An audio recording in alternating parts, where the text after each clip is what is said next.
ప్రముఖ శైవ క్షేత్రం శ్రీశైలానికి భక్తుల తాకిడి పెరిగింది. వరుస సెలవులతో భక్తులు పోటెత్తారు. భక్తుల రద్దీ పెరగడంతో శ్రీశైలంలో భక్తజనంతో సందడి నెలకొంది. భక్తులు వేకువజామున నుండే పాతాళ గంగలో పుణ్యస్నానాలు ఆచరించి శ్రీ భ్రమరాంబ మల్లికార్జున స్వామి అమ్మవార్ల దర్శనార్థమై క్యూ లైన్లలో దర్శన కంపార్ట్మెంట్లలో బారులు తీరారు.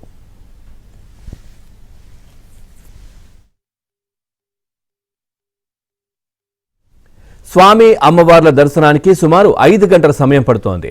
భక్తుల రద్దీ దృష్ట్యా ఆలయ క్యూ లైన్లలో భక్తులకు ఎటువంటి ఇబ్బందులు కలగకుండా ఆలయ అధికారులు ప్రత్యేక ఏర్పాట్లు చేశారు. క్యూ లైన్లు కంపార్ట్మెంట్లో ఉన్న భక్తులకు ఎప్పటికప్పుడు అల్పాహారం, పాలు, మంచినీరు అందిస్తున్నారు.